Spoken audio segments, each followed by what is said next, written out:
This is TWiT. So you all are Twitter lovers. Alex actually has a very dangerous handle. It's only 4 letters long. Yes, sir. I am very grateful that I didn't go for @Leo back in 2006 when I signed up for Twitter. I decided it'd be better to have my full name. You are at risk. And in fact, it looks like this Twitter hack that happened on Wednesday is involved with or was started by a group of hackers who are seeking the OG Twitter handles, the @6, which was Adrian Lamo's old handle, or @Y. Those are the ones that are @God, @Fear. Those are the ones that are drawing big bucks. And some of these hackers are very good at using SIM swapping or other techniques to get these handles. And it's those guys who have been reporting. They actually talked to the New York Times.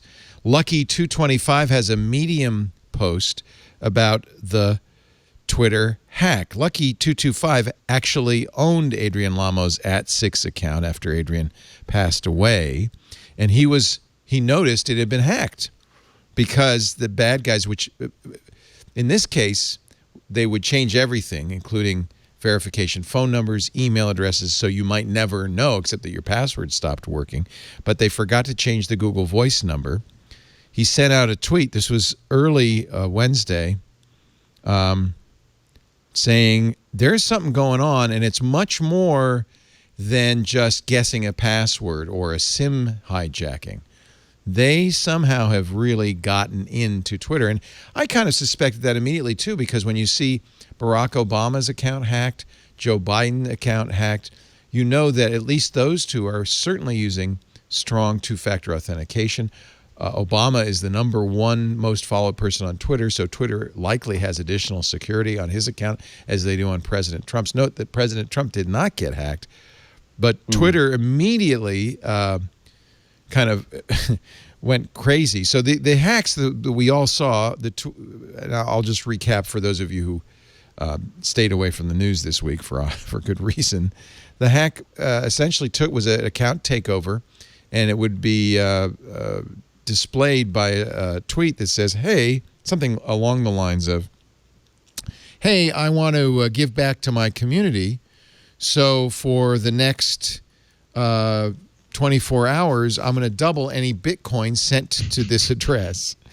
And sure, I believe it. They must have meant that. And so the idea was people would send Bitcoin. And guess what? It would not get doubled in return, shockingly.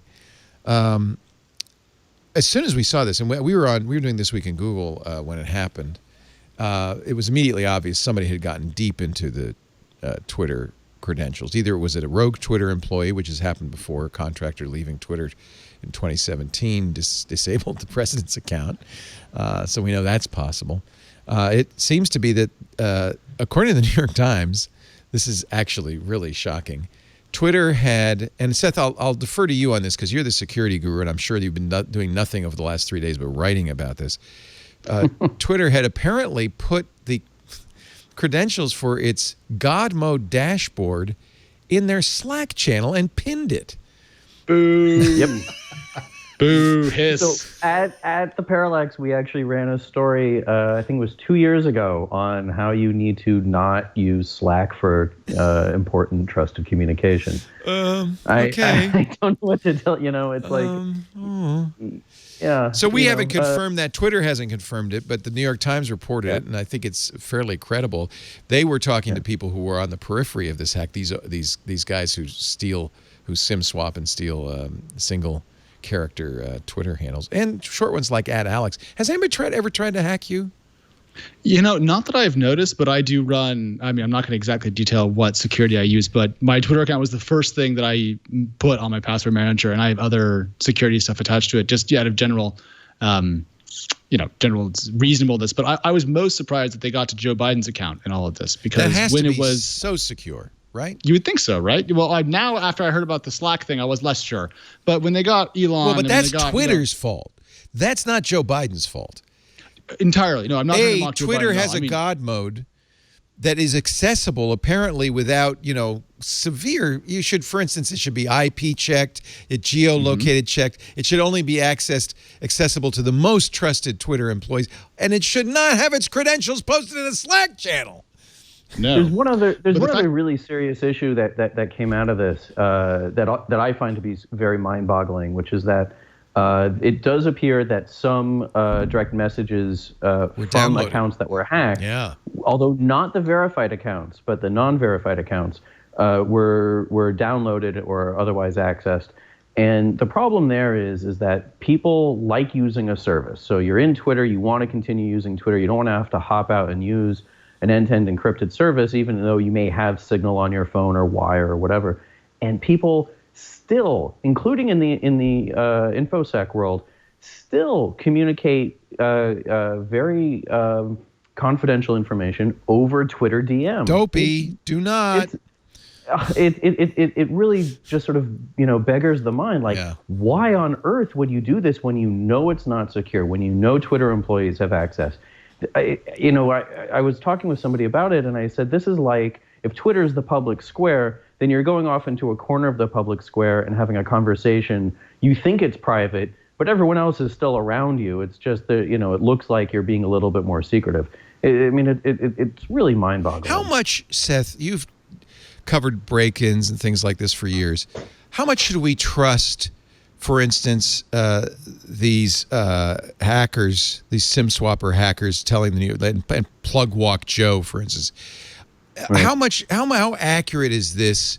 Or I worry that this is disinformation, that it isn't some guy named Kirk, or that it maybe was some guy named Kirk, which is what they said, but he had other motives besides merely this stupid, spammy thing, which at best netted him 100,000, although we don't even know, because it's very typical when there's a Bitcoin address given for a hack like this, that the guys who control it will put money in and take money out to obfuscate how much is going on there. How credible is this? Or could it all be a smokescreen for something much more devious? I mean, it could be in the grand scheme. We just don't know. We don't know. We do know, Joe Cox over at Vice Motherboard was the first person to report on SIM swapping in connection to the Twitter hack. So the fact that the New York Times seems to have also confirmed it indicates that at least the SIM swapping community to some degree was involved in this.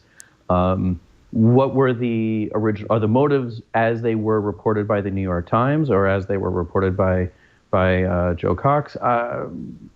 Probably, possibly. This always puts me, stuff like this always puts me in mind of the Sony hack from the end of 2015, and nobody would believe that it was North Korea that did it. Right. And everybody was very, very skeptical. North Korea's hacking division was not really on a lot of people's radar, and lo and behold, it turned out to be North Korea. So. Are the hackers that are talking to the media actually the people who are behind this, and their motives are what they describe them to be? It's possible. Yeah. I think that a more paranoid stance is probably the better one to take. Don't trust Twitter DMs. Really make sure that if you're doing sensitive communication, do it in a place that's sensitive. Yeah.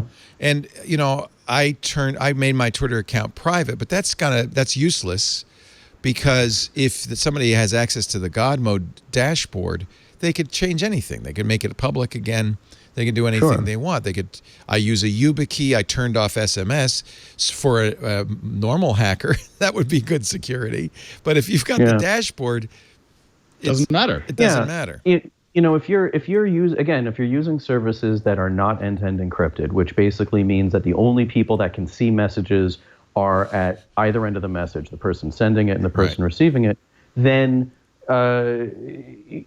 anyone who works for the service potentially has access to what's being communicated, whether it's photos or whatever. I mean, Facebook probably has very similar access that that Twitter does. LinkedIn probably has very similar access.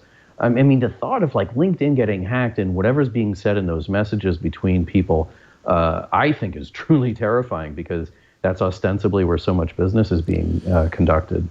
Yeah, I mean, so there were a number of real concerns that come up.